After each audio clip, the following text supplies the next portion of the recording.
Indo British advanced pain clinic నొప్పి మాయం surgery దూరం ఫర్ అపాయింట్మెంట్స్ 9155515563.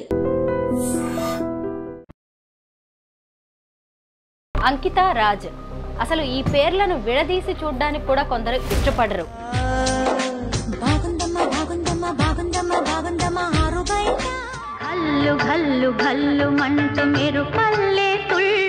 అంకిత రాజ్ పెళ్లి అనేది ఒక న్యూస్ ఎంత అయిందో ఇప్పుడు వాళ్ళిద్దరూ సెపరేట్ అవ్వడం కూడా పెద్ద డిస్కషన్ అయితే దీని మీద నడుస్తుంది. ఆడమగవాళ్ళు కూడా ఒక డిసిప్లిన్ ఉండదు రిలేషన్షిప్స్లో కదా. పెళ్లి చేసుకోవడం కానీ కలిసి జీవించడం కానీ అనుకుంటారు ఉంటారు.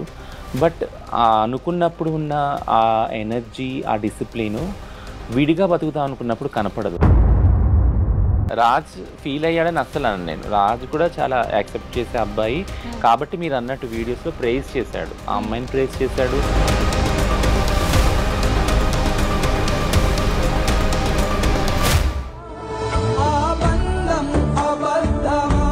మీ కమ్యూనిటీలో ఇలాంటివి కామన్. పెళ్లి చేసుకోవడం, ప్రేమించడం, మోసం చేసి వదిలేయడం, డబ్బులు తీసుకొని ఎటో వెళ్ళిపోవడం, లేదా ఈ అబ్బాయి మోర్ తీసుకొని వదిలేశాడా, డబ్బులు వాడేసుకొని వదిలేశాడా, ఇలాంటి ఊహాగానాలు నార్మల్గా వస్తాయి.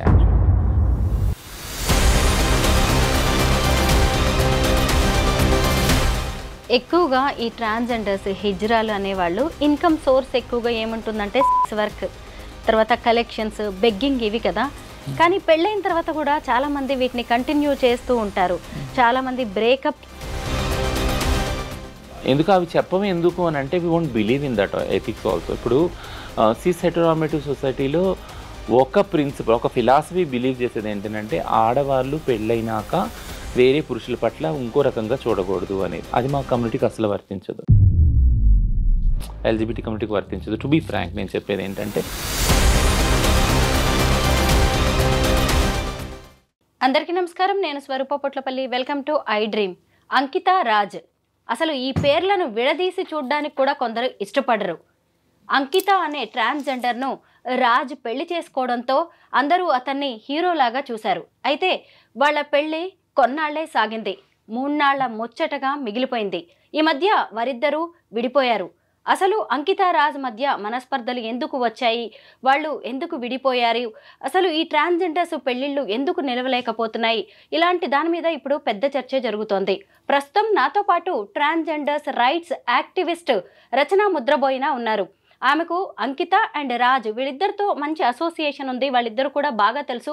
వాళ్ళిద్దరూ ఎందుకు విడిపోయారు, కమ్యూనిటీలో ఇలాంటి జంటలు ఎందుకు సెపరేట్ అవుతుంటాయి, ఇలా అనేక విషయాల మీద మనం రచనతో మాట్లాడదాం. హలో రచన. హాయ్ అండి. నమస్తే. నమస్తే, ఎలా ఉన్నారు? బాగున్నాను. మీకు అంకిత రాజ్ వీళ్ళిద్దరూ తెలుసు కదా, చాలా దగ్గర నుంచి వాళ్ళతో మీరు ట్రావెల్ చేశారు. ఈ కపుల్ని చూసినప్పుడు ఏమనిపించేది మీకు? చాలా అంటే చాలా మంచి కపుల్, క్యూట్ కపుల్ యాక్చువల్గా. ఎందుకంటే ఫంక్షన్స్లో ముఖ్యంగా మేము మా కమ్యూనిటీ ఫంక్షన్స్ ఉంటాయి కొన్నిట్లో, రెండిట్లో నేను చూశాను వాళ్ళని.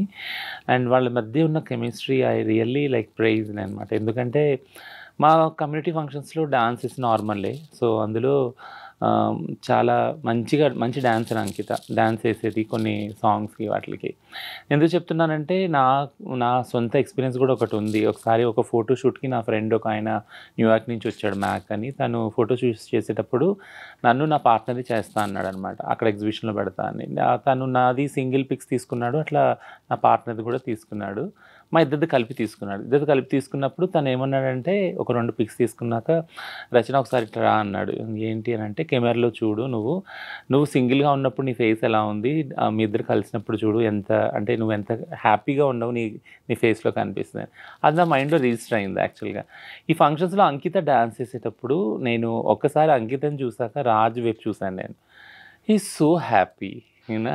అంకిత డ్యాన్స్ చేస్తుంటే అంటే ఒక ప్రౌడ్లా ఫీల్ అవుతున్నాడు. అంటే నా వైఫ్ చూడు ఎంత మంచి డాన్సరు, ఎంతమంది ఎట్లా చూస్తూ ఉన్నారు చూడు, అందరికన్నా బెస్ట్ డాన్సర్ కదా అని.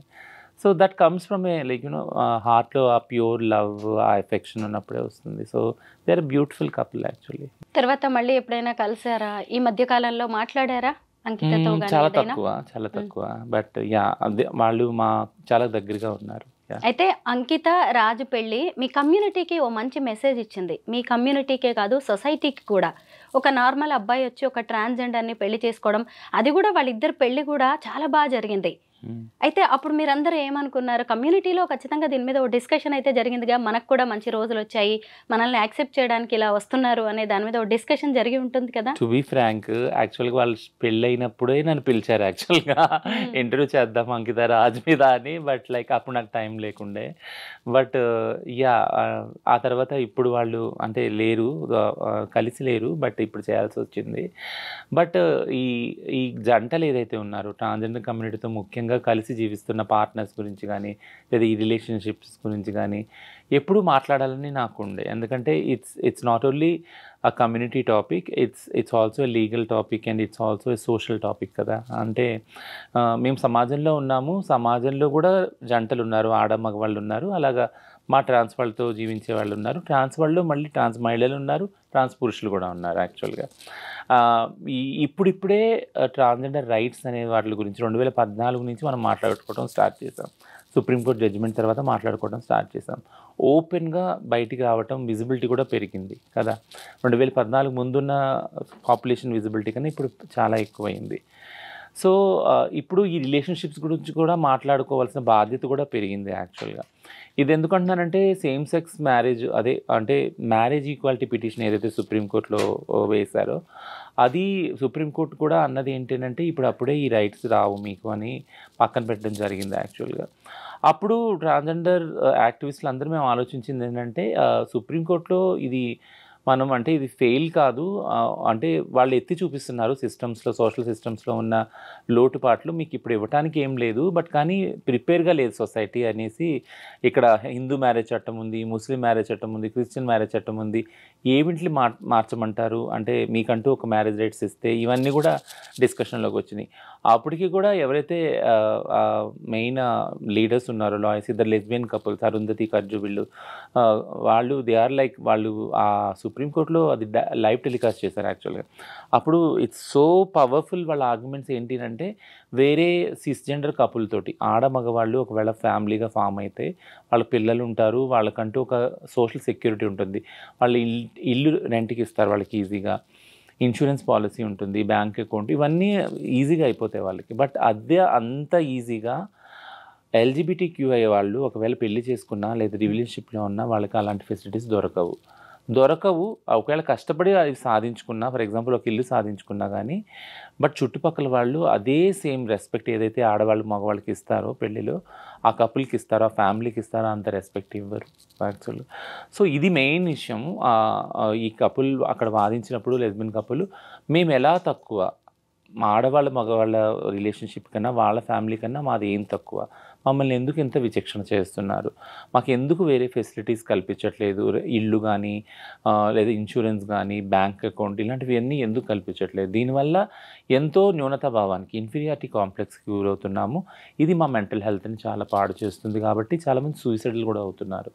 జంటలు కలిసి ఉందామని వస్తున్నారు, విడిపోతున్నారు సోషల్ ప్రెషర్ వల్ల, తర్వాత సూసైడల్ అవుతున్నారు. సో ఇవన్నీ కూడా అంకిత రాజ్ జర్నీ చూసినప్పుడు వాళ్ళు రిలేషన్షిప్కి వెళ్ళటము, వాళ్ళు కలిసి ఉండటం, ఒక ఇల్లు తీసుకోవటము, పెళ్లి చేసుకోవటం బ్రహ్మాండంగా ఈ సోషల్ మీడియాలో వీ ఆల్ ఫెల్ట్ ప్రౌడ్. ఎందుకంటే ముఖ్యంగా 2-3 క్రైసిస్లో కూడా ఐ హ్యావ్ బీన్ విత్ అంకిత. ఒక ఇష్యూ క్రైసిస్ అయినప్పుడు ట్రాన్స్ ఉమెన్కి she was in to the police station. ఇప్పుడు నేను ఆన్లైన్లో ఆమెని గైడ్ చేస్తున్నాను, ఇక్కడికి వెళ్ళు ఈ పోలీస్ ఆఫీస్లో కాదు. I praise that girl so like I felt so అంటే చాలా నేను గ్రేట్గా ఫీల్ అయ్యాను. ఏంటంటే she has so much power to fight. అంటే ఒక ట్రాన్స్ ఉమెన్కి అంత కాన్ఫిడెన్స్ వచ్చింది, అంత ఫైట్ చేయగలుగుతుంది అని అంటే ఎన్నో ఇంగ్రీడియంట్స్ ఉన్నాయి. అంటే ఎంతో బ్యాక్ పుషప్ ఉందన్నమాట. ఇప్పుడు మనం అంటాం కదా ప్రతి ఒక్క సక్సెస్ఫుల్ మగాడి వెనుక ఒక సక్సెస్ఫుల్ ఆడది ఉంటుందని. ఖచ్చితంగా అప్పుడు నాకు అనిపించింది అంకిత వెనుక రాజు ఉన్నాడని. అప్పుడు అందుకే తను కాన్ఫిడెంట్గా వచ్చి తన కమ్యూనిటీ కోసం కొట్లాడటానికి ముందు వచ్చి పోలీస్ స్టేషన్లో 30-40 మందిని తను వెంట పెట్టుకొని వెళ్ళి ధైర్యంగా మాట్లాడి అప్పటికప్పుడు యూట్యూబ్ వీడియో చేసి పెట్టింది. యాక్చువల్గా ఇన్స్టాలో లైవ్ వెళ్ళింది. I felt so proud. ఇట్లాంటి వాళ్ళు కదా కమ్యూనిటీలో ముందుకు రావాలి, రైట్స్ గురించి కొట్లాడాలి అనేసి నన్ను చాలా ఇంప్రెస్ అయ్యాను. యాక్చువల్గా అప్పుడు నేను మాట్లాడినప్పుడు కూడా చాలా ఇంప్రెస్ అయ్యాను. సో థింగ్ ఏంటంటే if you are happy as a person, happiness అనేది ఎక్కడ వస్తుంది అంటే యాక్సెప్టెన్స్ నుంచి వస్తుంది. అంకిత రాజ్ మధ్య ఒక ప్రేమ రిలేషన్షిప్ ఏదైతే ఉందో అది ఇది ఈక్వల్ యాక్సెప్టెన్స్ నుంచి వచ్చింది, బ్యాక్గ్రౌండ్ నుంచి. So that's a beautiful acceptance. అంటే స్టీరియోటైప్ జెండర్ని క్రాస్ చేసుకొని ఆడైనా మగైనా నీ సెక్షువాలిటీ ఏదైనా కానీ అవన్నీ పక్కన పెట్టి నువ్వు ఒక మనిషివి, నేను ఒక మనిషిని, మన ఇద్దరం కలిసి జీవిద్దాం, ఒక చోట జీవిద్దాము, బ్యూటిఫుల్ లైఫ్ని మనం డిజైన్ చేద్దామని వాళ్ళ ఏదైతే సంకల్పం ఉందో that it self is a very beautiful thing కదా. అది మెయిన్ స్ట్రీమ్ స్టీరియోటైపింగ్కి అగేనెస్ట్గా వెళ్ళి ఛాలెంజ్ చేసి వాళ్ళకి చూపించిన రిలేషన్షిప్ అది. And we must all praise that relationship. Yeah, Ankita Raj పెళ్ళి అనేది ఒక న్యూస్ ఎంత అయిందో, ఇప్పుడు వాళ్ళిద్దరూ సెపరేట్ అవ్వడం కూడా పెద్ద డిస్కషన్ అయితే దీని మీద నడుస్తుంది. అయితే అంకిత రాజ్ ఎందుకు విడిపోయారనే దాని మీద ఎవరికి కూడా ఒక క్లారిటీ రావట్లేదు.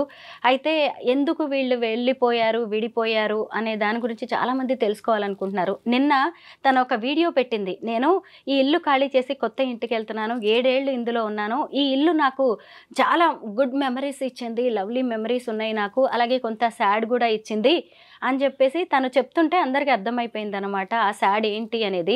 వీళ్ళిద్దరు ఎందుకు విడిపోయారు, రీజన్స్ ఏంటంటారు? సో రీజన్స్ అనేవి పర్సనల్ రీజన్స్ యాక్చువల్గా. వాళ్ళు అంటే అది బయట పెట్టలేదు. బట్ ఈ రిలేషన్షిప్ వాళ్ళు అంటే బ్రేకప్ అనను, అంత పెద్ద మాట కూడా వాడను. బట్ వాళ్ళు వేరువేరుగా జీవించాలి అనుకుని నిర్ణయం తీసుకున్నప్పుడు అంకిత వీడియో చేసి పెట్టింది ఇన్స్టాలో. And I have all respect to this women because ఎందుకంటే నేను ఎప్పుడు చెప్తాను ఇంటర్వ్యూస్లో, ఆడమగవాళ్ళు కూడా ఒక డిసిప్లిన్ ఉండదు రిలేషన్షిప్స్లో కదా. పెళ్ళి చేసుకోవడం కానీ కలిసి జీవించడం కానీ అనుకుంటారు, ఉంటారు. బట్ ఆ అనుకున్నప్పుడు ఉన్న ఆ ఎనర్జీ, ఆ డిసిప్లిను విడిగా బతుకుతాం అనుకున్నప్పుడు కనపడదు యాక్చువల్గా, ఆ ఇంట్రెస్ట్ కూడా కదా. బట్ ఉండాలి. సో ఈ టర్మ్స్ తోటి మన ఇద్దరం కలిసి జీవిద్దాము, ఒకవేళ టర్మ్స్ వర్కౌట్ అవ్వకపోతే మీరు మీ దారిలో నేను నా దారిలో వెళ్ళిపోయి మనం హ్యాపీగా జీవించవచ్చు. ఇద్దరు ఆలోచనలు కలవట్లేదు కాబట్టి, మనోభావాలు కలవట్లేదు కాబట్టి. సో ఆ అండర్స్టాండింగ్ ఈ కపుల్లో కనపడింది యాక్చువల్గా. వేడిగా జీవిద్దాం అనుకొని ఆమె చేసి, లేదు నేను విడిగా జీవించాలనుకుంటాను, తను విడిగా జీవించాలనుకుంటాను. అండ్ ఈ అబ్బాయి కూడా చాలా రెస్పెక్ట్గా పెట్టాడు. నేను అంటే మేము కలిసి ఉండట్లేదు ప్రస్తుతానికి, బట్ ఫ్యూచర్లో ఛాన్సెస్ ఉందేమో కలవటానికి, అది మాత్రం నేను ఓపెన్గా ఉంచుతున్నానని. ఎంత బ్రాడర్ పర్స్పెక్టివ్ వెళ్ళదు కదా. I praise clearly both of them. అంటే ఆ విజ్ఞతని మీరు చూపించగలిగారంటే, ఏదైతే మీరు సమాజానికి మీ పెళ్లి ద్వారా మీ living relationship let it be a short span అయినా కానీ చూపించారు ఒక పద్ధతిని. వేరుగా జీవించడంలో కూడా ఆ డిసిప్లిన్ని I really praise both of them. So ఆ పర్సనల్ రీజన్కి వెళ్తే వాళ్ళిద్దరికీ తెలుసు ఆ స్పేస్ కూడా మనది కాదు కాబట్టి దాన్ని ఆక్యుపై చేయొద్దు, వాళ్ళకే వదిలేద్దాం అది. సో ఇలాగా ఒక అండర్స్టాండింగ్తో విడిపోవడం అనుకున్న వేరుగా జీవించాలని వాళ్ళు అనుకున్నారు. ఆ రోజు నుంచి జీవిస్తూ ఉన్నారు. సో మీరు ఇప్పుడు అన్నట్టు అంటే నాకు తెలిసిన అబ్జర్వేషన్ ప్రకారం ఎప్పుడైతే విడిగా జీవిస్తున్నారో అంకిత తన ట్రాన్సిషన్స్ వీడియోస్ పెడుతుంది. ఆ అబ్బాయి కూడా బాధపడిన కొన్ని వీడియోస్ పెట్టాడు. ఈ అమ్మాయి మళ్ళీ ఇల్లు ఖాళీ చేసిన వీడియోస్ ఇవన్నీ పెట్టింది. సో ఇదంతా ఏంటి అంటే, ఏ రిలేషన్షిప్లో ఉన్న వాళ్ళు ఏదైతే వాళ్ళ పాస్ట్ ఇవి ఉన్నాయి, మెమరీస్ ఉన్నాయి, స్వీట్ మెమరీస్, అవన్నీ రీవిజిట్ అవుతారు. అనుకోకుండా కూడా అది ఆ ప్లేస్కి వెళ్ళినా వాళ్ళ తాలూకు సంబంధించిన బట్టలు, ఆ హోటల్స్, ఆ ప్రదేశాలు ఏదైనా కానీ ఆ జ్ఞాపకాన్ని తీసుకొస్తుంది. కాబట్టి ఇట్స్ అ కామన్. సో కలవటం, కలిసి జీవించడం ఎంత కష్టమో విడిపోవడం కూడా అంతే కష్టం యాక్చువల్గా. మనం ఎప్పటిని డిఫైన్ చేయము. వెంటనే వెళ్ళి సాడ్ స్టేటస్లు ఇవన్నీ పెట్టేసుకొని ఇవన్నీ చేస్తారు చాలామంది యాక్చువల్గా. బట్ వీళ్ళు అంతే డిసిప్లిన్ తోటి కలిసి వేరువేరుగా జీవిస్తున్నారు. బట్ నాకు అనిపిస్తుంది స్ట్రాంగ్గా ఐ బిలీవ్ లైక్ ఫ్యూచర్లో ఛాన్స్ లేదన్న అబ్బాయి ఏదైతే అన్నాడో అది I think it gives some hope. Like అంటే ఫ్యూచర్లో కలవచ్చేమో అన్న హోప్, కలిస్తే బాగుండని కూడా నేను పర్సనల్గా అనుకుంటున్నాను యాక్చువల్గా. రచన, నేను అంకిత అండ్ రాజ్ వీళ్ళిద్దరు కలిసి ఇచ్చిన ఇంటర్వ్యూస్ చాలా చూశాను. ఏవి చూసినా నాకు రాజ్ చాలా మెచ్యూర్డ్గా లవ్లీ బాయ్ అన్నట్టుగా అనిపించేది, తను బ్రాడ్ మైండెడ్ అని కూడా. అయితే ఆయన అంకితను పెళ్లి చేసుకునేటప్పుడు కూడా వాళ్ళ ఫ్యామిలీ వద్దనే ఉంటుంది. అయితే ఈ తర్వాత కొద్ది రోజుల రిలేషన్ తర్వాత ఇదే సొసైటీ, ఇదే ఫ్యామిలీ మళ్ళీ అతన్ని ఫోర్స్ చేస్తుంటుందా, ఆయన ఇన్ఫ్లుయెన్స్ అయ్యి ఉంటాడంటాడా? ఇది కూడా ఒక కారణం కావచ్చు కదా. బట్ నేను అదర్వే అనుకుంటున్నాను యాక్చువల్గా. టు బి సర్ప్రైజ్ ఏమనుకుంటున్నానంటే, తనుని ఫోర్స్ చేశారా లేదా అంకిత రియలైజ్ అయిందేమో అనుకుంటున్నాను. ఇప్పుడుకొచ్చి అంకిత నుంచి ఎట్లాంటి నెగిటివ్ ఫీడ్బ్యాక్ ఆ అబ్బాయి గురించి రాలేదు, ఈవెన్ ఆ అబ్బాయి నుంచి కూడా రాలేదు ఆ అమ్మాయి గురించి. బట్ ఈ జర్నీలో అంకిత కనిపించిందేమో అంటే నాతో ఎంత సేఫ్గా రాజు ఫ్యూచర్ ఉంటుంది, లైఫ్ ఉంటుంది. ఎందుకంటే ఒక ట్రాన్స్ ఉమెన్తో జర్నీ అనేది itself is a very toughest thing. నార్మల్గా ఒక పవర్ఫుల్ విమెన్ తోటి ఒక man journey it's always a toughest journey కదా. ఆడవాళ్ళు ఎవరైతే పవర్ఫుల్ స్ట్రాంగ్ పొజిషన్లో ఉంటారో, who will stand for their ethics and their abilities and skills, వాళ్ళతో ఉండే మగవాళ్ళు ఆటోమేటిక్గా కొద్దిగా ఇన్సెక్యూరిటీ, ఇన్ఫీరియర్ ఫీల్ అవుతారు కదా. సో రాజ్ ఫీల్ అయ్యాడని నేను అనను, రాజ్ ఫీల్ అయ్యాడని అస్సలు అనను నేను. రాజ్ కూడా చాలా యాక్సెప్ట్ చేసే అబ్బాయి కాబట్టి మీరు అన్నట్టు వీడియోస్లో ప్రైజ్ చేశాడు, ఆ అమ్మాయిని ప్రైజ్ చేశాడు, ఆ రిలేషన్షిప్ని మెచ్యూర్గా ప్రజెంట్ చేశాడు మీడియా ముందు.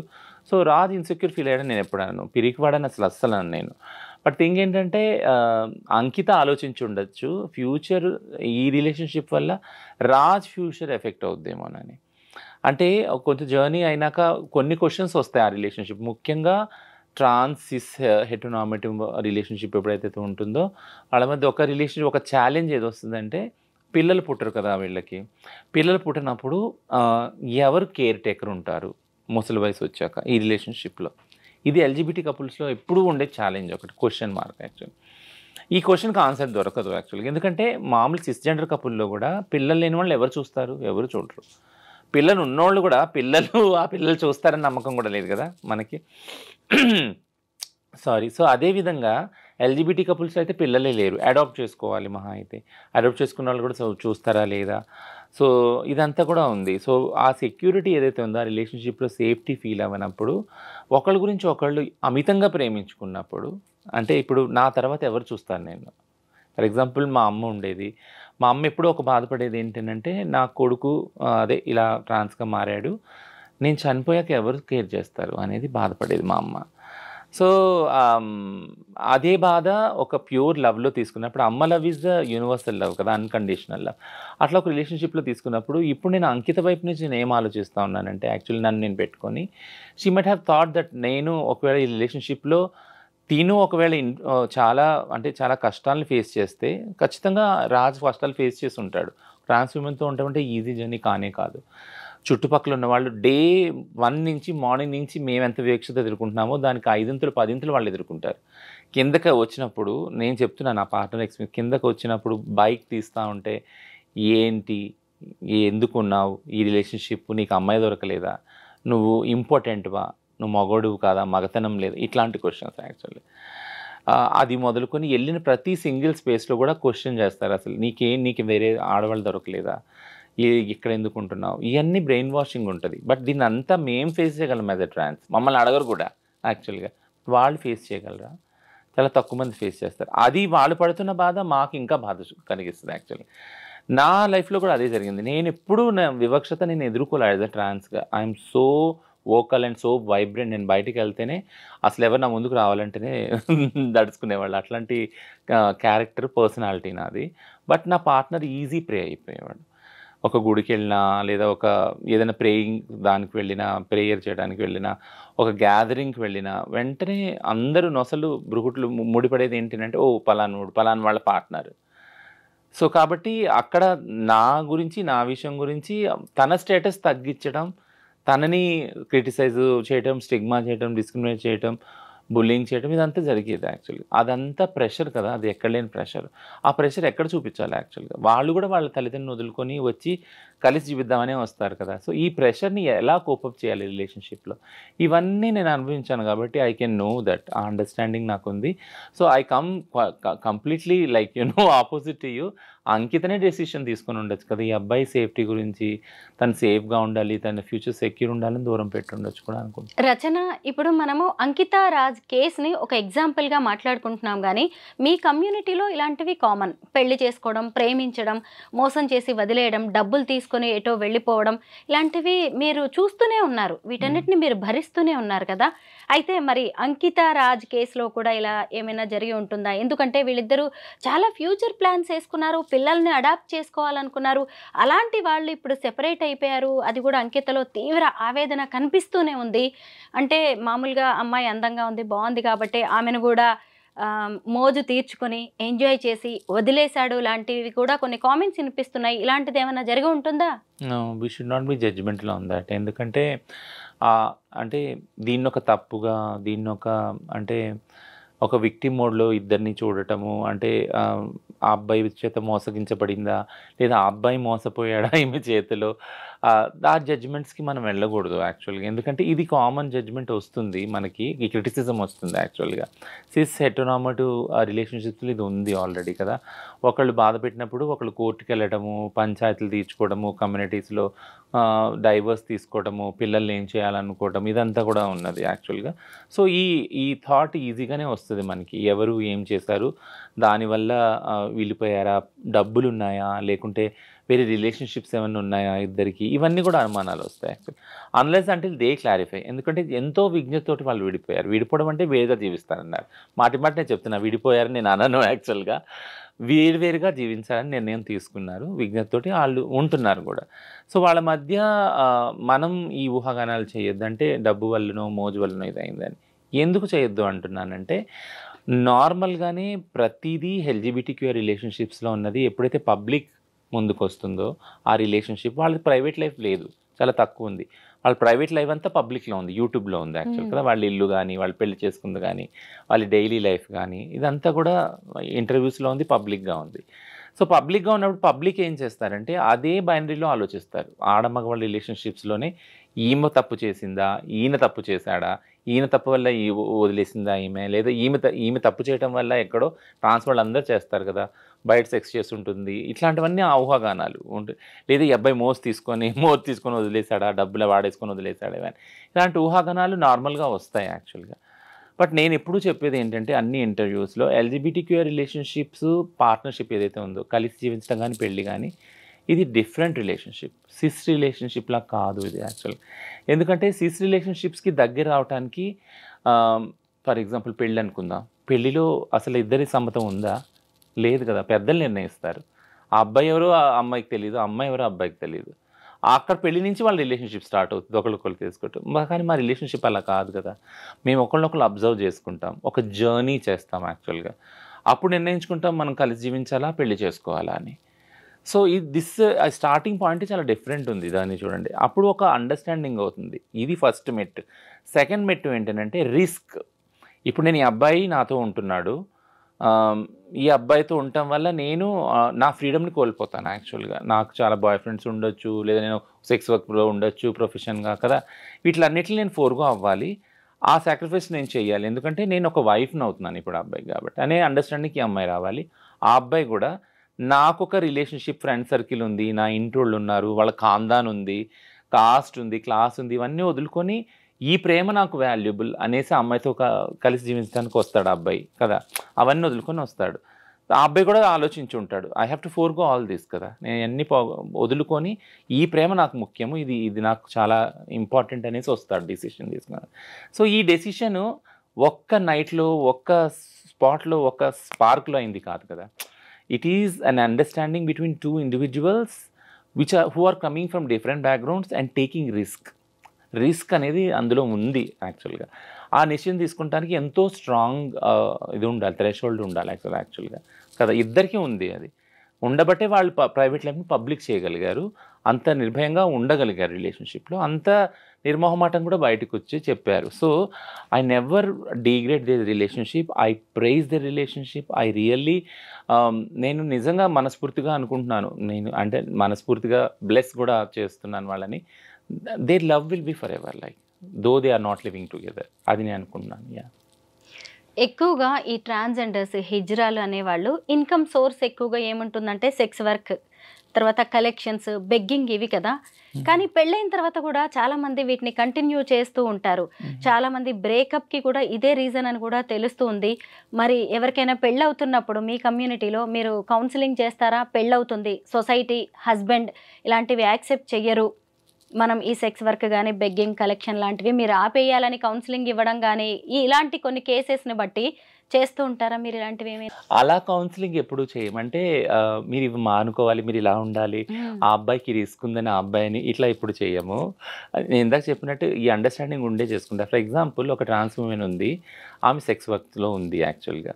ఒక అబ్బాయి అప్రోచ్ అవుతున్నాడు ఆ అమ్మాయిని కలిసి జీవించాలి అనుకున్నప్పుడు ఆ అబ్బాయికి కూడా తెలుసు ఆ అమ్మాయి సెక్స్ వర్క్లో ఉందని, బయటికి వెళ్తుంది ఫలానా టైంకి క్లయింట్స్ అటెండ్ చేస్తుంది వస్తుంది అనేసి. బట్ స్టిల్ ఆ అబ్బాయి అనుకుంటున్నాడు స్ట్రాంగ్గా అమ్మాయితో ఉండాలి అని.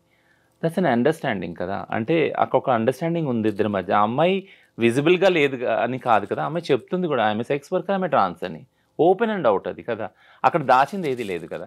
So in spite of that and her profession he accepted that, like నువ్వు నాకు ముఖ్యం, నువ్వు ఏ ప్రొఫెషన్ చేస్తున్నావు ఎలా చేస్తున్నావు అనేది నాకు అనవసరం, నీ దగ్గర ఆ ప్రేమ దొరికింది.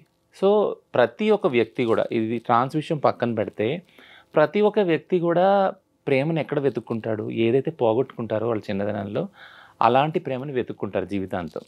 టు బి సైకలాజీ అదే చెప్తుంది. ఏంటి అంటే ఎవరన్నా మీరు ఎవరి పట్లన్నా ఆకర్షితులు అవుతున్నారంటే అంటే నీ చిన్నతనంలో ఏదైతే పోగొట్టుకున్నారో అలాంటి వాళ్ళ దగ్గరికి నువ్వు మళ్ళీ వెళ్తున్నావు, వెళ్ళి అక్కడ ప్రేమను పొందాలని ట్రై చేస్తున్నావు. అది ఫెయిల్ కావచ్చు, సక్సెస్ కావచ్చు, తర్వాత విషయం. సో మెయిన్ ఈ రిలేషన్షిప్స్లో అది ఉంది, అండర్స్టాండింగ్ ఉంది. సో ఏం చెప్తాము అంటే నువ్వు ఈ పని మానుకోవాలి, సెక్స్ వర్క్ భిక్షాటన మానుకోవాలి, ఆయన నీ భర్తగా ఉంటాడు, ఆయన సేవ చేసుకోవాలి. సో ఇదంతా అసలు ఏం చెప్పము. బట్ ఒకటేం చెప్తామంటే ఆ అబ్బాయికి నీకు ఈ అండర్స్టాండింగ్ ఉందా, నువ్వు ఓపెన్గా అండ్ అవుట్ చెప్పావా, ఆ అబ్బాయిని కూడా అడుగుతావు నువ్వు ఓపెన్గా, నీకు తెలిసే ఈ అమ్మాయి ఏం చేస్తుందో, ఈ అమ్మాయి ట్రాన్స్ అని. మ్యాక్సిమం కౌన్సిలింగ్ ఫెసిలిటీస్ అయితే లేవు. బట్ ఎవరైనా మా దగ్గరికి వచ్చే కేసులు కౌన్సిలింగ్కి ఏమొస్తాయంటే బ్రేకప్ అయ్యే ఉంటాయి కదా కొన్ని పాసిబిలిటీస్, సూసైడల్ థాట్స్ వస్తాయి, చాలా తనావు ఉంటుంది ఆ రిలేషన్షిప్లో, ఆ అబ్బాయి కొడుతున్నాడో సంథింగ్ ఏదో, ఈ అమ్మాయి సంథింగ్ ఏదో అవుతుంది, ఇదన్నీ ఉన్నప్పుడు ఇద్దరు వచ్చినప్పుడు అప్పుడు సపరేట్గా కౌన్సిలింగ్ చేస్తాం, ఇద్దరు కూర్చోబెట్టి ఒకసారి కౌన్సిలింగ్ చేస్తాం అన్నమాట. కౌన్సిలింగ్లో ఏం జరుగుతుంది అని అంటే మీరు ఎలా స్టార్ట్ చేశారు ఈ జర్నీ, అప్పుడు ఏం ఒప్పందం ఉంది మీ ఇద్దరి మధ్య కలిసి ఉండటానికి, ఇప్పుడు అది ఎందుకు చెడుతుంది, యాక్చువల్గా ఎక్కడ ప్రాబ్లం వస్తుంది ఈ జర్నీలో అనేది ఇద్దరికీ క్లియర్గా అండర్స్టాండ్ అయ్యేలా చెప్తామన్నమాట. But we never go to the stereotyping ethics ఏవైతే ఉన్నాయో, అంటే ఎందుకు అవి చెప్పమే ఎందుకు అని అంటే we won't believe in that ethics also. ఇప్పుడు సిస్ హెటెరోనార్మేటివ్ సొసైటీలో ఒక ప్రిన్సిపల్, ఒక ఫిలాసఫీ బిలీవ్ చేసేది ఏంటంటే ఆడవాళ్ళు పెళ్ళైనాక వేరే పురుషుల పట్ల ఇంకో రకంగా చూడకూడదు అనేది. అది మా కమ్యూనిటీకి అసలు వర్తించదు, ఎల్జిబిటీ కమ్యూనిటీకి వర్తించదు. టు బీ ఫ్రాంక్ నేను చెప్పేది ఏంటంటే వర్తించదు అని అంటున్నాను అంటే అని ఫాలో ఎందుకు అవ్వరు అని మీరు నన్ను అడగొద్దు. బట్ ఫాలో అవుతారు, అది ఇష్టం ఉన్నవాళ్ళు ఖచ్చితంగా. ఫర్ ఎగ్జాంపుల్ కొంతమంది సెక్షువల్ కూడా ఉన్నారు మా దానిలో కదా, వాళ్ళకి అసలు సెక్సే లేదు, అట్లాంటప్పుడు రిలేషన్షిప్లో కూడా ఉన్నారు అలాంటి వాళ్ళు, partnership relation. So it's very different phenomenon యాక్చువల్గా ఎల్జిబిటీ రిలేషన్షిప్స్ అర్థం చేసుకోవటం. ఇప్పుడు మళ్ళీ నేను ఇష్యూకి వస్తాను, ఏంటంటే ఒకవేళ మీరు సిస్ హెటెరోనార్మేటివ్ దానిలో పెళ్ళిలో ఒకవేళ ఆడవారికి చెప్తా ఉంటే అమ్మ నువ్వు ఇప్పటి వరకు అయిపోయింది వేరు, ఇప్పటి నుంచి నీ భర్త నీకు సర్వస్వం ఇలా ఉండాలి ఇలా ఉండాలని, కానీ అదే ఆ పిల్లగాడికి చెప్తారా మీరు అంటే మీ భార్యతోనే ఉండాలా, వేరే అమ్మాయిని చూడకూడదు, వేరే అమ్మాయితో మాట్లాడకూడదు, వేరే అమ్మాయితోటి నైట్ అవుట్స్ చేయకూడదు, వాళ్ళని సినిమాలు తీసుకెళ్ళకూడదు, షికారు, ఇది చెప్పరు కదా. ఎందుకంటే సొసైటీ ఆల్రెడీ వాళ్ళకి ఆ టికెట్ ఇచ్చేసింది, ఫ్రీ టికెట్. మగవాళ్ళకి ఏంటంటే నువ్వు పెళ్ళైనా కానీ నువ్వు మగాడివి, పెళ్ళి కాకపోయినా మగాడివి, ఎక్కడున్నా మగాడివి, ఏ రిలేషన్షిప్లో ఉన్నా మగాడివి, and you have every single freedom. Like మీరు ఎలా అన్నా ఉండొచ్చు, ఎలా అన్నా రిలేషన్షిప్లో వెళ్ళొచ్చు. ఆ డిస్రెస్పెక్ట్ అనేది వాళ్ళకి పెంపకంలోనే తీసుకొచ్చేసాం కదా. సో జెండర్ బేస్డ్ వైలెన్స్లో ఇదే చెప్తాం మనం, ఏంటంటే నువ్వు ఆడమక్తి అనంత మాత్రాన నువ్వు నీ స్వతంత్రాన్ని సమానత్వాన్ని కోల్పోవాల్సిన అవసరం లేదు. ఒకవేళ దాన్ని డిస్టర్బ్ చేస్తుంటే ఏ రిలేషన్షిప్ అయినా you have to fight for that. You have to stand to the equal ideals and equal freedom with in the relationships అని నేర్పిస్తాం కదా. సో అందుకే నేను ఎప్పుడు ఏం చెప్తానంటే మీరు అడిగిన ప్రశ్న రాంగ్ ఎందుకన్నాను అంటే ఎల్జిబిటీ రిలేషన్షిప్స్లో మేము అలా చూడము. ఒకవేళ ఆ అబ్బాయి బయట రిలేషన్షిప్స్లో ఏది వెళ్ళినా ఈ అమ్మాయి వెళ్ళి చెప్పినా ఆ అండర్స్టాండింగ్ ఇద్దరికి ఉంటుంది ఆ కమ్యూనిటీలో, అది తెలుసుకొని దగ్గరికి వస్తారు. ఇది కాక వేరే ఇష్యూస్ ఏవో ఉంటాయి కాబట్టి వాళ్ళ మధ్య కలహాలు అవుతాయి. It can be anything. Me community rules and guide lines ఎలా ఉంటాయో మాకు అంటే సొసైటీకి తెలియదు కాబట్టి మీలాంటి వాళ్ళ ద్వారా తెలియజెప్దామనే ప్రయత్నం మాది, మీకు తెలుసు ఆ విషయం. అయితే రచన ఇంకొకటి ఏంటంటే ఎక్కడ కూడా అంకిత రాజ్ విడిపోయినట్టుగా లీగల్గా డివోర్స్ తీసుకున్నట్టుగా అయితే లేదు. కానీ వీళ్ళు పెళ్లి చేసుకునేటప్పుడు అందరినీ పిలిచే చక్కగా పెళ్లి చేసుకున్నారు. ఎంత హ్యాపీ లైఫ్ లీడ్ చేశారో మనం అందరం చూసాము. అయితే ఇప్పుడు వీళ్ళు మ్యూచువల్గా దూరమైనట్టుగా కనిపిస్తోంది. అంటే మీ కమ్యూనిటీ మధ్య ఏమైనా జరుగుతుందా? మీడియేషన్ చేస్తారా? అంటే ఎవరైనా ఇలా కపుల్ వెళ్ళిపోవాలి అన్నప్పుడు రిలేషన్ నుంచి ఏ కమ్యూనిటీ అయినా మీడియేషన్ అనే దానికి వస్తేనే చేస్తామన్నమాట.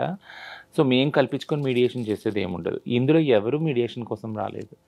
అంకిత రాలేదు, రాజ్ కూడా రాలేదు. యాక్చువల్గా నేను అదే ఇంతకుముందు చెప్తున్నాను కదా, ఎంత ఇదిగా వాళ్ళు కలిసి జీవించాలని నిర్ణయం తీసుకున్నారో, ఎంత ఓపెన్ అండ్ పబ్లిక్గా అందరిని పిలిచి పెళ్లి చేసుకున్నారో, అంతే విజ్ఞతతోటి ఇద్దరు వేరువేరుగా జీవించాలని నిర్ణయం తీసుకున్నారు.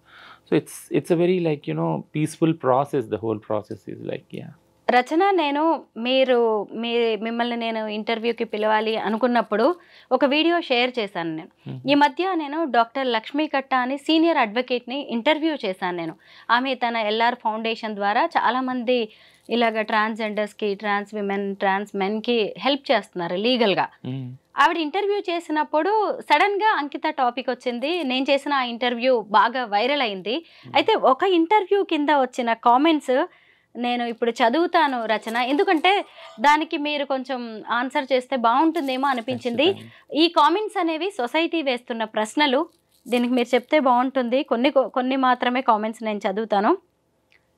అవంతిక అనే వాళ్ళు ఇక్కడ కామెంట్ చేశారు, హిజ్రాని చేసుకుని జీవితాంతం కలిసున్న మగవాళ్ళు ఎవరూ లేరు.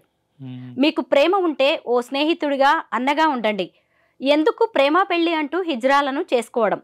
పాపం ఆ రాజు తల్లిదండ్రులు ఎంతగా బాధ, క్షోభ అనుభవించి ఉంటారు కొడుకు చేసిన పనికి. ఈ సమాజంలో ప్రకృతికి విరుద్ధంగా చేసే ఏదైనా ఎక్కువ కాలం నిలవదు. పోనీ ఆమె అయినా పెళ్ళయ్యాక పూర్తి గృహిణిగా ఉందా? మా కమ్యూనిటీకి సేవలు చేస్తా అని ఆమె గ్యాంగ్తో వెళ్ళిపోయేది. పెళ్ళయింది అన్నప్పుడే అవన్నీ వదిలేయాలి. పాపం అంకిత, రాజ్ ఎంత బాగుండేవాళ్ళు, ఇద్దరు ప్రేమగా ఉండేవాళ్ళు. 3 నాళ్ల ముచ్చటే అయిపోయింది వాళ్ళ పెళ్ళి అని అంకిత అనే ఆవిడ పెట్టారు. దీనికి మీరేమంటారు? సో 2-3 విషయాలు అందులో ఉన్నాయి. యాక్చువల్గా ఏంటంటే హిజ్రాని ఒకవేళ జీవితాంతం ఉండలేకపోతే మీరు పెళ్లి చేసుకోవద్దు, అక్కో చెల్లో అనుకొని మీరు ఉండొచ్చు అనేసి అదొకటి ఉంది కామెంట్. ఇంకోటి ఏంటంటే ఆ అబ్బాయి తరపు తల్లిదండ్రులు పాపం ఎంత బాధపడి ఉంటారు అనేది ఒకటి ఉంది. రెండోది, మీరు న్యాచురల్గా మీరు పిల్లలు పుట్టరు కాబట్టి ఇదంతా కాబట్టి మీరు ఎందుకు పెళ్లి చేసుకోవటం అనేది ఒక ప్రశ్న. సో 2-3 ఉన్నాయి యాక్చువల్గా.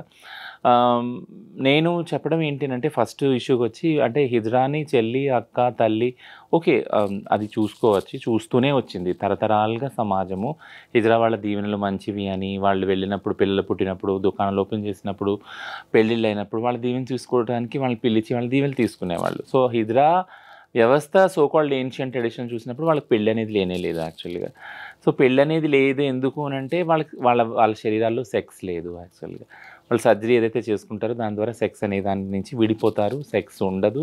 సెక్స్ లేని బాడీస్ కాబట్టి వాళ్ళ పవిత్రమైన బాడీస్, వాళ్ళ దీవెనలు కూడా పవిత్రమైనవి. సో ఈ పర్సెప్షన్ నుంచి ఈ పర్సెప్షన్ వాల్యూస్ అనేవి వస్తున్నాయి యాక్చువల్లీ. ఈ ఆలోచన వస్తుంది. వాళ్ళు అంటే అక్క చెల్లిగా ఉండొచ్చు, తల్లిగా ఉండొచ్చు, పెళ్లి చేసుకోకూడదు. బట్ హిజ్రాకు పెళ్లి చేసుకోకూడదు అనేది ఎక్కడ రాసి లేదు, చేసుకోలేరని గతంలో కూడా జరిగింది. ఇది కొత్త విషయం ఏమీ కాదు. వాళ్ళకు కూడా మనసు ఉంది, వాళ్ళు కూడా మనుషులే, వాళ్ళకు కూడా హక్కు ఉంది.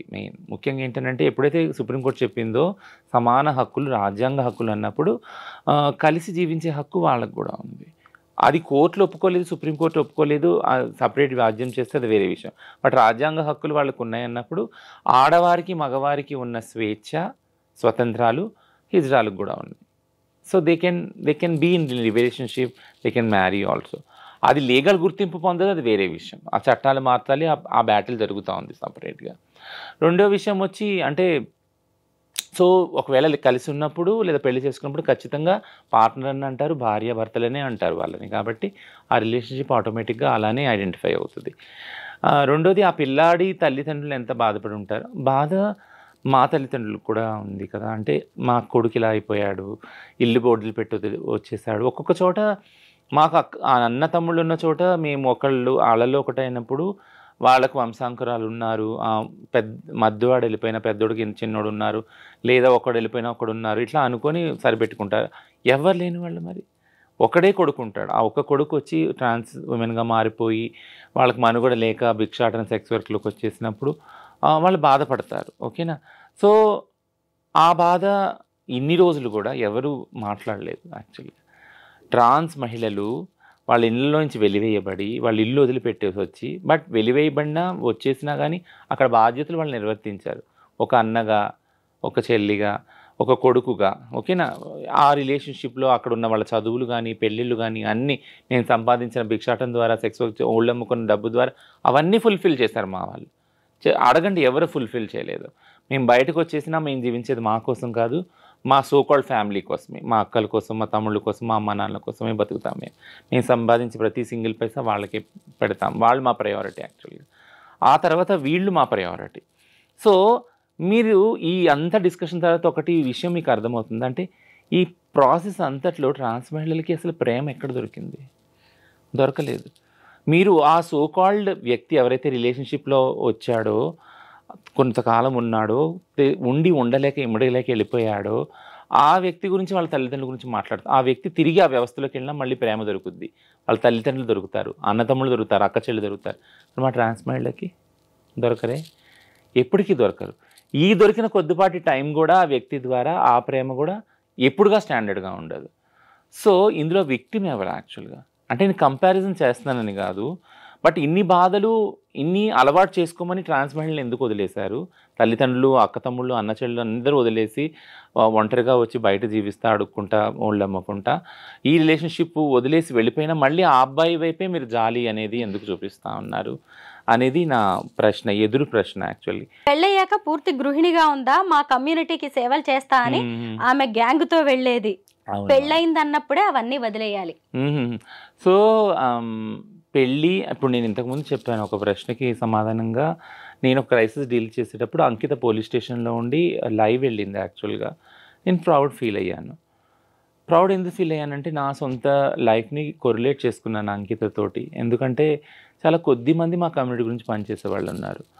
నా రిలేషన్షిప్స్, నా పర్సనల్ రిలేషన్షిప్ ఏదైతే ఉందో పార్ట్నర్షిప్ కానీ ఈ విషయం వల్ల చాలా క్రిటిసైజ్ అయింది, చాలా ఎఫెక్ట్ అయ్యింది. బట్ బాధపడ్డాను నేను. బట్ బాధపడినప్పుడల్లా నాకు ఒకటి జ్ఞాపకం వచ్చేది ఏంటంటే, నేను కాకపోతే ఎవరు చేస్తారు నా కమ్యూనిటీకి పని? చేసేవాళ్ళు చాలామంది ఉంటారు, బట్ నాకు చెయ్యాలి, నేను చెయ్యాలి. చేసి ఏదో ఒకటి వీళ్ళ ఒక దారికి నేను బతికినంతకాలం అట్లీస్ట్ కొన్ని సిస్టమ్స్ డెవలప్ చేసి నేను వెళ్ళిపోవాలి. ఆ తర్వాత నా తర్వాత ఉన్న వాళ్ళు దాన్ని ముందుకు తీసుకెళ్తారనే ఒక ఆలోచన ఇప్పుడు ఉంది. సో ఆ ఆలోచనలోకి, అలాంటి ఆలోచనల ద్వారా అంకిత వచ్చినప్పుడు నేను అనుకున్నాను, చాలా హ్యాపీగా ఫీల్ అయ్యాను. అండ్ ఇప్పుడు వింటున్నాను సేమ్ క్రిటిసిజం కూడా. అంటే భర్త రాగానే అంతే, అంటే నేను నా కమ్యూనిటీ గురించి దాని గురించి పోరాడే పటిమని వదిలేసుకోవడం అది ఎంత సమంజసం యాక్చువల్గా? ఎందుకంటే నేను ఆ బాధల్ని చూస్తూ వచ్చాను కాబట్టి నా లైఫ్లో. నా తర్వాత తరాల వాళ్ళు ఆ బాధలు పడకూడదని కదా ముందుకు వచ్చింది యాక్చువల్గా మీరు ప్రైజ్ చేయాలి ఆ ఫైట్ కోసం, ఆ ముందుకు వచ్చి కొట్లాడుతున్నారు. కానీ మీరు క్రిటిసైజ్ చేస్తున్నారు. సో ఈ క్రిటిసిజం నాకే కాదు, నా ప్లేస్లో ఉన్న మహిళలు కూడా ఇంతకుముందు ఎదుర్కొన్నారు చాలామంది. అంటే ఆలనాటి సరోజినీ నాయుడు, దుర్గాబాయి దేశ్ముఖ్, ఇందిరాగాంధీ తరఫు నుంచి ఆడవాళ్ళందరూ కూడా స్ట్రాంగ్ విమెన్ లీడర్స్ అందరూ అదే క్రిటిసిజం ఫేస్ చేశారు. And being a trans woman normal మేము మా కమ్యూనిటీకి చేసే ఏదైతే ఫైటింగ్ ఉందో దీన్ని కూడా ఇలా క్రిటిసైజ్ చేస్తున్నారు. ఇంకొక కామెంట్ ఉంది, దానికి మీరు ఆన్సర్ చేస్తే బాగుంటుంది. ఇద్దరు మగవాళ్ళు పెళ్లి చేసుకోవడం ఏంటి, ఎవరిని బాధ పెట్టాలని అనడం లేదు, ఎన్ని సర్జరీలు చేసుకున్నా సరే పెళ్లి కరెక్ట్ కాదు, కలిసి ఉండాలనుకోవడం కరెక్ట్ కాదు, ఎవరు బతుకు వాళ్ళు బతికితే మంచిది, ఇలాంటివి సక్సెస్ అవ్వడం అనేది జరగదు అన్నారు. సో ఇదైతే చాలా కోర్టులే చెప్పి నేను మీకు చెప్పాను కదా, అంటే నాల్సా జడ్జిమెంట్ రాకముందే ఎన్నో లివింగ్ రిలేషన్స్ ట్రాన్స్ ఉమెన్ తోటి ఉన్న వాళ్ళు చాలామంది ట్రాన్స్ ఉమెన్ పెళ్లి చేసుకొని వదిలేసి వెళ్ళిపోయి వాళ్ళని డబ్బులు వాడుకొని అన్ని చేసిన వాళ్ళు కోర్టుకి వెళ్ళినప్పుడు కోర్టులో జడ్జిలు, లాయర్లు అందరూ ఇదే ప్రూవ్ చేయడానికి they are behind this. Like you know ఈమె ఆమె కాదు కదా, ఈమె పిల్లల్ని కనలేదు కదా అని. అంటే ఇప్పుడు పిల్లల్ని కనని ఆడవాళ్ళని ట్రాన్స్ అంటారు అనరు కదా. చాలా వాళ్ళని హీనంగా చూస్తారు. పిల్లల్ని కనని ఆడవాళ్ళని వాళ్ళని ఒక చెడ్డ పదాలతో వాళ్ళని టీజ్ చేస్తారు యాక్చువల్ కదా. అది చాలా క్రూరమైన సంస్కృతి సమాజంలో ఉంది. సో నేనేమంటున్నానంటే పిల్లలు కన్నంత మాత్రాన మనుషులు కాకపోరు, ఆ రిలేషన్షిప్కి వాల్యూ ఏం తగ్గదు నాకు తెలిసి. సో పిల్లల ప్రొడ్యూస్ చేయటానికి, సో ఒకవేళ మీరు అలా అంటే కనుక పిల్లల ప్రొడ్యూస్ చేయటానికే ఈ పెళ్ళిళ్ళు అవుతున్నాయా? కాదు కదా. అదైతే కాదు కదా. కలిసి జీవించడానికైతే ఎంతో కొంత దృక్పథం ఉండే కదా. ఈ పెళ్ళిళ్ళు కానీ లివింగ్ రిలేషన్స్ అవుతున్నాయి. సో అదే దృక్పథంతో ఈ రిలేషన్షిప్ని కూడా చూడాలి. ఈ ఏదైతే క్రిటిసిజం వచ్చిందో అంటే ఇద్దరు మగాళ్ళు పెళ్లి చేసుకోవటం ఇది అంటే బయలాజికల్గా బైసెక్స్ ఏది ఉన్నా కానీ ట్రాన్స్ అనేవాళ్ళు వాళ్ళ జెండర్ ఐడెంటిటీ వేరుంటుంది, వాళ్ళకు ఇండిపెండెంట్ ఐడెంటిటీ అనేది మళ్ళీ ఈ పాఠాలన్నీ మళ్ళీ నేను ఇప్పుడు మళ్ళీ ఎక్కడో పెట్టలేను వరుస పెట్టి. బట్ ఆ సెన్సిటైజేషన్ ఇంకా రాలేదు, ఆ ఓరియంటేషన్ ఇంకా సమాజానికి రాలేదు. అది అర్థం చేసుకోవాలి. చాలా మారుతుంది సమాజము. ట్రాన్స్ విజిబిలిటీ పెరుగుతుంది. మనం ఎక్కడ చూసినా కానీ వాళ్ళ ఫ్యామిలీలో వాళ్ళు ఉంచుకుంటున్నారు ఆ ట్రాన్స్ వాళ్ళని, వాళ్ళ ఫ్యామిలీస్ తోటి, వాళ్ళ అమ్మ నాన్న అక్క చెల్లెలతోటి, వాళ్ళ బాబాయ్ పిల్లలతోటి వాళ్ళు జర్నీ చేస్తున్నారు. నేను మార్కెట్స్కి ట్రైన్లో అక్కడ వెళ్ళినప్పుడు నేను చూస్తున్నాను చాలామంది are happily living with their families. Government అవకాశాలు ఇస్తుంది, ఇవ్వకపోవడం వేరే విషయం. బట్ ఈ జనరేషన్లో అట్లీస్ట్ నేను అనుకోలేదు నా కమ్యూనిటీని ఇంత ప్రోగ్రెసివ్గా చూస్తాను, సమాజం ఈ మాత్రం స్పేస్ కూడా ఇస్తుందని. బట్ ఆ స్పేస్ ఇస్తున్నారు ఫ్యామిలీస్లో. అండ్ నేను ఆ హోప్ అయితే వదలట్లేదు. ఒక రేంజ్లో ఒక కొన్ని తరాల తర్వాత, కొన్ని జనరేషన్స్ తర్వాత సిస్ హెటెరోనార్మేటివ్ రిలేషన్స్ని ఎంత ఈక్వల్గా చూస్తున్నారు, అందులో కెమిస్ట్రీని ఎంత రెస్పెక్ట్గా చూస్తున్నారు, మా రిలేషన్ కూడా అలాగే చూస్తారని నేను భావిస్తున్నాను. నేను ఇప్పుడు చదివినవి జస్ట్ కామెంట్స్ కాదు రచన, అవి సొసైటీ అభిప్రాయాలు. ఇప్పుడు ఈ ఇంటర్వ్యూ ఎందుకు అని చాలామంది అనుకోవచ్చు, టైం వేస్ట్ అనుకోవచ్చు. కానీ మన చుట్టుపక్కల కూడా ఎన్నో జరుగుతూ ఉంటాయి, మనకు తెలిసిన వాళ్ళు అలాగా చాలా ఫ్యామిలీస్ కూడా బ్రేకప్స్ జరుగుతూ ఉంటాయి. వాటన్నిటిని ఎలా చూస్తామో ట్రాన్స్జెండర్స్ రిలేషన్స్ కూడా మనం అలాగే చూడాలి. వాళ్ళు కూడా మన మనుషులే, మన మధ్య ఉండాల్సిన వాళ్ళే, మనం ప్రేమ అందించాల్సిన వ్యక్తులు వాళ్ళు, మన ప్రేమను అందుకోవాల్సిన వాళ్ళు. థ్యాంక్ యూ రచన, చాలా మంచి విషయాలు చెప్పారు మీ కమ్యూనిటీ గురించి, అంకిత రాజ్ బ్రేకప్కి సంబంధించి. Thank you so much. Thank you.